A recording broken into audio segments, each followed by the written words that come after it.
welcome to 13 Questions. This is going to be a fun episode. I have with me some beautiful girl, very sweet, who I met a long time ago. So to kick this off, let me just ask you what the first question is. It's What does your name mean, and what significance or impact has it had on you? My name is Oluwafeyisayofunmi. It literally means this is my gift of joy, this is what God has given to me as a piece of joy. And beyond it being my name, I think I actually make an effort to bear the name, to make sure wherever I am, I'm that joy. Because I'm Oluwafeyisayofunmi to anyone I meet, anyone I get to introduce myself to. So it kind of helps me with my interaction. I'm not the best social skilled person. Why do you say that? I know that. I could be better, every now and then, but I deliberately choose my social climate sometimes as well. Are you introverted? I wouldn't say that, but to a certain degree, maybe I am. Maybe ambiverted, maybe. Okay. A mix of both. A mix of both. Yeah. And that would be a good balance. So I like it. I like to share my name. And in some places, I'm like, I can't be a piece of joy here. I'm better a piece of peace. Yes. And then I keep it to myself in such moments. I like that, but peace and joy are the same thing, I think. Well, they go hand in hand. Yeah. They're not always together. Sometimes. They're always together. You think so? I think joy always comes with peace, and peace always comes with joy. It depends on, the other party, which you can't control anyway. So if you can't be peaceful to somebody, it's because that person is just not accepting of it. I wouldn't totally disagree. I wouldn't totally disagree. So how do you think your upbringing affects your character, your values, and belief system? Oh, in so many ways. My upbringing was quite very, I'd call it traditional to a certain degree. And on the other side, I'd say it was kind of liberal. So it was more traditional when I was with my mom, surprisingly. Okay. And more liberal with my grandparents. And not because... Is it because grandparents spoil? No, not that. Okay. It's because my grandfather apparently embraced the American system even much more than his daughter, who's my mom. Are you kidding? Oh, yes. That's rare. Well, he was a cowboy, in the U.S., in Maryland to be precise. And so he really exemplified that lifestyle here in Nigeria. Whereas mommy is, some Olivet girl. She comes from school, became a teacher, went through all the cadres to become a vice principal and all of that. And so she carried on all of the beliefs, of being a teacher and discipline and all of that at home. And I was the bad egg, really? so to speak. So I would say my upbringing was precious ambiverts. Right, so I was a bad egg to a certain degree, but I didn't think I was. I just knew my rights. I knew what I wanted. I thought I knew what was good from bad. And I thought I could strike a balance even at a very early age. I thought I could determine what was good for me. And not necessarily wait on how people view that or how I would be interpreted by other people. And so that was defiant to society, I think, and that started really early. But because when you say bad egg, I'm trying to think about what it is. It doesn't mean like immoral, and it just means that you had a voice of your own. I had a voice of my own, and I wasn't distinct. Right, and I wasn't totally conforming to society expectations. So I had my own interpretation of who I wanted to be, the things that I liked. As young as I was, I knew my identity was very important to me. My voice was very important to me. I like that. So I pursued that with all of me, and that didn't start as an adult. I like that because a lot of people don't come from youth doing that. Most people transition into adulthood. Yeah, but coming from a young age, knowing that you're different and being different. Right. Wow. I always knew, I was myself. I would be myself. If I couldn't be myself, then I would be an introvert to someone who was looking at me from the outside. That's why I kind of said, well, maybe a mix of both. Yeah. But if I could find my expression or myself in any situation, and then you'd see the full identity which is constantly evolving, by the way. I read a literature about introverts recently that said we're actually extroverted people when we're very comfortable. Right. So, and I would agree with that. So I wouldn't say introverts are people who necessarily keep to themselves. They're more of observers. And so selective. So they choose their environment, they choose their comfort places. They're very intelligent. I would call them deep if I wanted to, I be agree. that way. Right. I agree. Okay. So would you say that you're spiritual or religious, or maybe a bit of both? Maybe a lot of spiritual and less of the religious, but certainly some of it. I would say that because quite a number of people think you shouldn't be religious. You should maybe be spiritual, if that's okay with you, or be none of both. I'm more spiritual because I do believe there's an external being who's a superior being who needs our worship, who needs our time, who made us for a purpose. And I also believe there are ways of conforming to what he wants us to be, and that's deemed religion.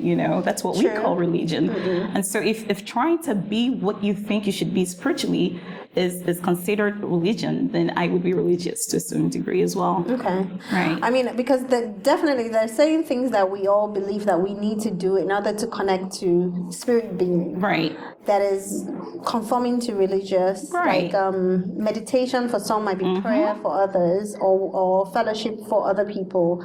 And in terms of like religion, I just feel like we've come to that day and age where there's some movement where you don't have to go to church every Sunday to be spiritual. Oh, yes. Like, because that is just a physical show of how you're feeling inside. Right. And we all know now that it's not everybody who is being physically present that's spiritually present as well. And I agree with that, because I didn't go to church today, for example. Today is a Sunday. And I didn't watch it online either. Why? Because what I am has nothing to do with the day of the worship. I like that. It has nothing to do with going to church.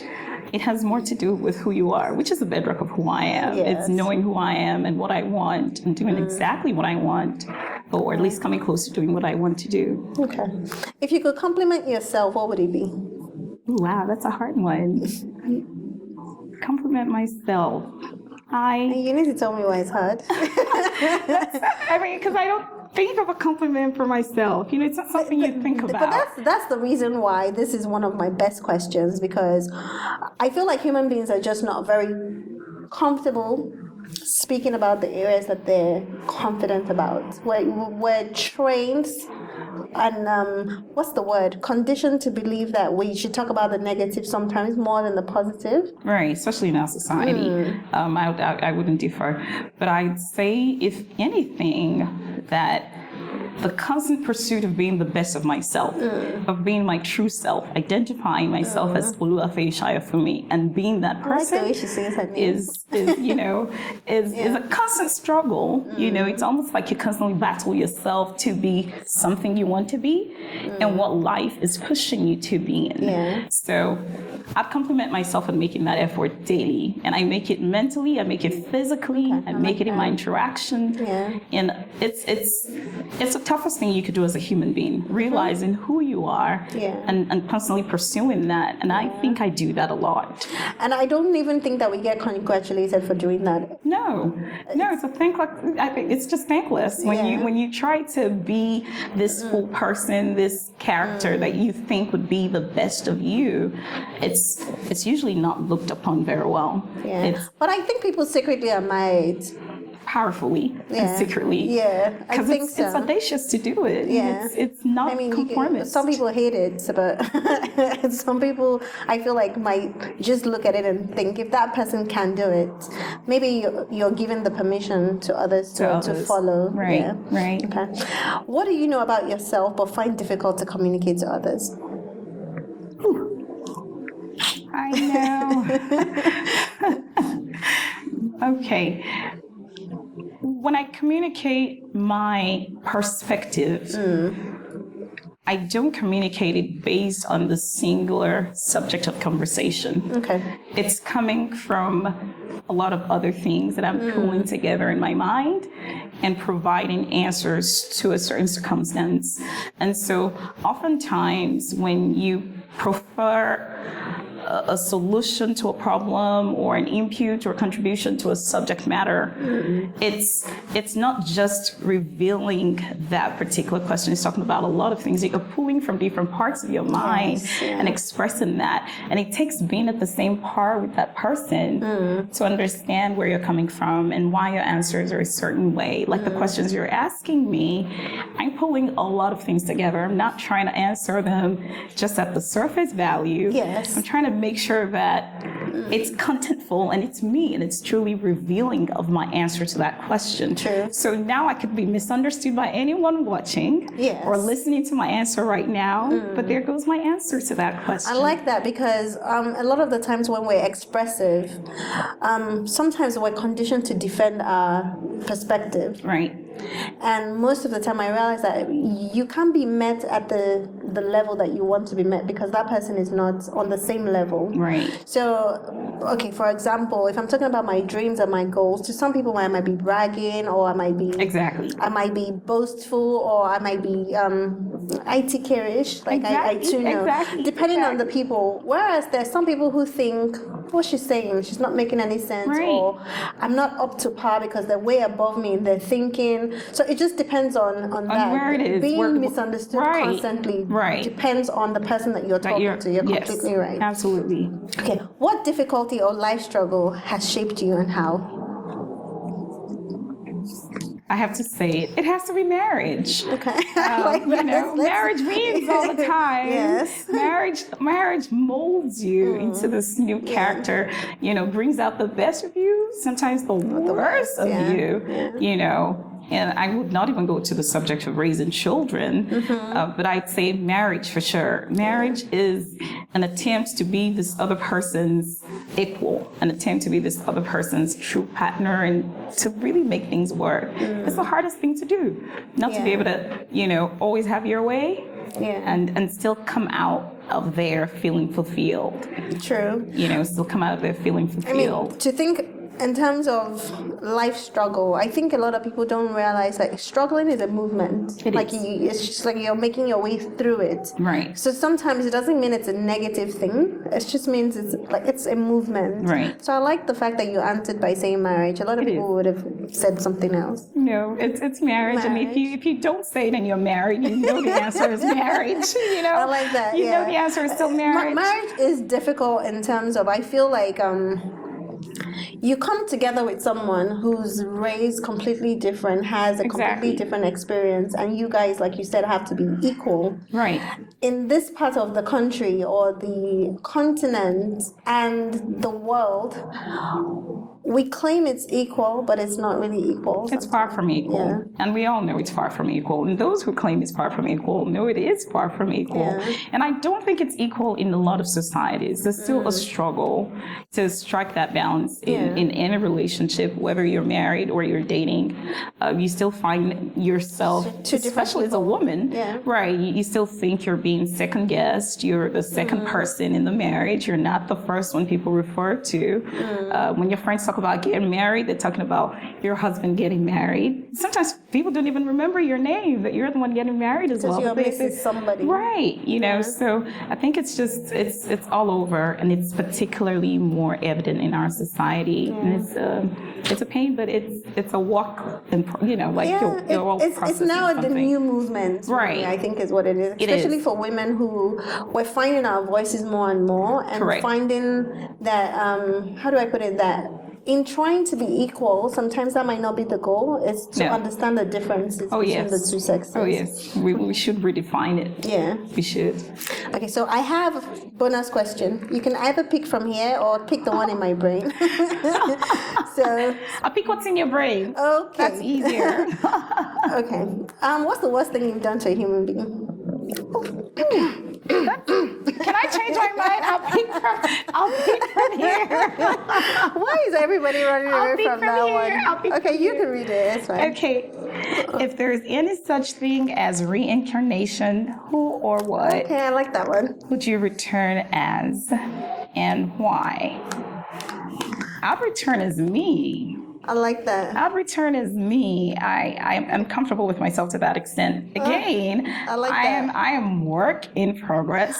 But don't you think that there's no real chance to come back as you, because you in another time and space is not really you?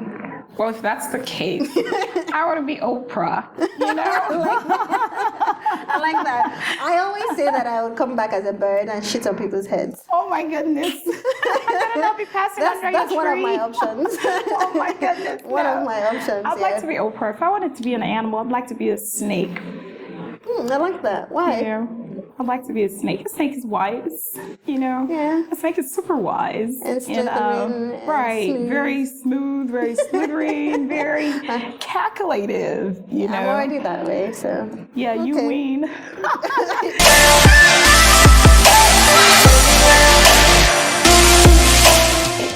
So what quote, religious scripture or saying has predominantly shaped you or helped you? There's several mantras that I have. Okay. One of them is happiness is a constant pursuit. I like that. Happiness is a constant pursuit, and happiness really encompasses a lot of things. It's defined by you, not by anyone else. Yeah. It has no standards, True. no measures, True. no parameters. You know, it's what you make of yourself and what you define as your happy place. And that happy place could mean you want to be a priest versus you want to be a DJ. Yeah. You know, you want to be the love of someone's life. Yeah. Or you want to be that spoiled child forever and live with your parents forever. It could be anything. But the constant pursuit of happiness is a very, very important mantra to me. And I think that's for everyone, you know. I think we also forget that everybody wants different things. Exactly. Yeah. And then we just spend too much time judging what other people want. Right. And comparing ourselves and wanting what they want and defining our happiness based on their happiness or what Very makes true. them look happy. You know, and no one is in a permanent happy place. Yeah, You know, because it's constantly changing. You know, life is constantly moving, like you said. It's constantly moving. It's fluid. So you have these ups and downs, but the constant pursuit of it makes you who you are, and it's important to me. I like that. Okay, wealth and riches are a thing of relativity. So my question might be vague, but what value of money do you consider as wealthy or rich? How much would you have that would make you feel rich? Or like monetary, I have to put a figure to it. if you want to. I mean, monetary wise, I think I'm already wealthy. I don't have a billion. Now, don't get me wrong. I don't have millions and millions and millions. But I have in my state right now what I need. Okay. I am where, not necessarily perfectly where I want to be, but when I see myself and judge myself and evaluate myself, I see the progress. Yeah. And so I measure that as a future value of something that's worth a lot today. But don't you think it's because you're content? It certainly is. It has a lot to do with contentment. It has a lot to do with definition of life. It has a lot to do with, you know, a predetermined position of existing today and not constantly looking forward to what tomorrow always holds. I know what I plan to have and what I plan to pursue, but I also have a value of today to help increase what tomorrow brings as well. Yeah, I like that. I just find that there are a lot of younger people in this world that feel like, oh, I'm not going to be happy until I'm a billionaire. No. And they just haven't even figured out how to be a billionaire or what to do when they become a billionaire. So that's one of the reasons why we ask the question is figure out what you want, because what you want is different from what I want. Right. You know, for me, I don't know that I have a figure, but I know, like, in terms of like the way that I want to experience life, especially through my personal self as well as business, I would like to be able to have a smooth day-to-day transition and not get stuck, because sometimes you could have $1 billion and still get stuck. And still be stuck. Yeah. If what you anticipate having is way more than that. Or you just can't move forward. Exactly. You Very get stuck true. somewhere. Very true. Okay, so if there's one thing about Nigeria you'd change, what is it? Why and how? Nigeria needs a lot to be changed. I have to start from there. It's very hard to pick something that you want to change. But I would, again, coming from who I am and the continuous effort to identify myself as a certain person and to make sure that person is constantly molded into what it should be, I would pursue a perspective change, almost like a paradigm shift for people in how we interpret things in our society, how we work, how we talk, how we react, how we take care of other people. That's an enlightenment. You know, shine a light. Right. Yeah. You know, it's like someone needs to come in here, take us all out of, you know, context A and put us in this totally different paradigm shift and give us like pivotal change that we certainly And I think need. it has to be a universal change as well. It has to be. Some people are changing a lot slower. Right. Some people are not changing at all. At all. And it causes that rift where if I'm advancing and I'm not taking everybody along with me, it doesn't mean that there's no difference. Yeah. Right. There's no difference. You get constantly pulled back into that drain. I'll give an example of that. When I came to Nigeria to do my NYSC several years ago, it was a constant struggle between continuing to be myself and carrying out my duties the way I understood and still understand how to do it, and balancing it with people that I worked with. Because the first challenge is people have impression that you feel you're better than they are. And that's a very complex. Right. It's a tough challenge to be able to transition. So at the end of the day, you find that the powers that are against you doing that which you find more appropriate far outweighs your inner strength. Yes. So it takes having everyone in your side, it takes having everyone understand your perspective, it takes having it almost drains you and sucks you in to be a part of them. Exactly. What I hear is I want to be better. But everybody is saying, no, good enough is okay. Good enough is okay. Yeah. That's the mantra in Nigeria. Yeah. Good enough is okay. Okay. So because we're stuck in good enough, I think also there's that spirit of mediocrity where if you do a little bit, it's fine. It is. You're better off doing nothing. Yes. Sometimes you're better off doing nothing. It limits the greatness, and I feel like we can be great. Certainly. Yeah. Certainly. All over. If you were a guy, a member of the opposite sex, what would you do differently? This is the funny question. What would you do differently if I were as a guy? If I were a guy. Yeah. If I were a guy. I think I'd prioritize women in a very different way. I think I'd learn to understand why this other being thinks so different from me. Yeah. Why is this other person constantly at odds with me? Why do they have such a different view of life and such a different interpretation of life circumstances and situations, you know? So I'll certainly want to be a bit more of a mother in the man's body. See what I mean? That, like birth out something new, something more. Kicking the feminine side. You know, a little bit. Put on the feminine brain. You know, don't we all need to teach the boys? I feel like yes. I have 3 boys, and I think that I don't know what it is to raise a girl, to be honest, but I remember how I was raised and the values that were passed on. But I think as a mother of boys, we have responsibilities to raise our boys a little differently. Oh yes. To show them certain things that shouldn't be done a certain way and to shift the mindset. So sometimes when I tell my kids some stuff, they'll be like, really?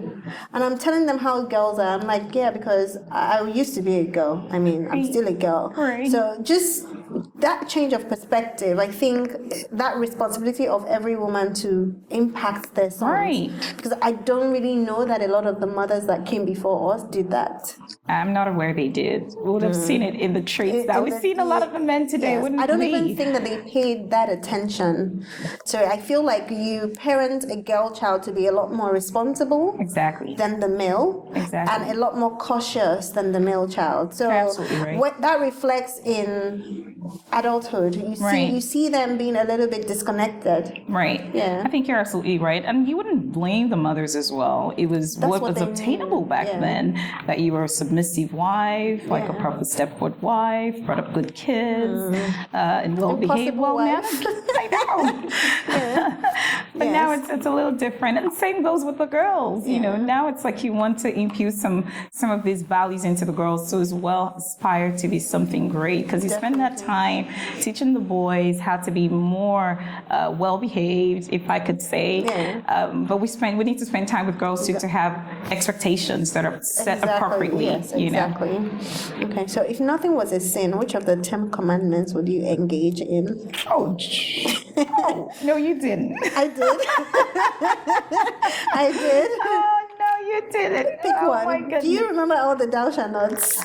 Covetousness. I would so. Oh yes, I'm coming after your wardrobe today. Covetousness, what's there not to like nowadays? Like you're on Instagram, you're thinking, I wish I had that. I wish I had that. You know, and I think it's okay for people to have those desires. You know, like a little bit. Yeah. My wardrobe. Swap it. Wait for me right there. Very easy. I think it's covetousness. I have to say covetousness because there's so much to want.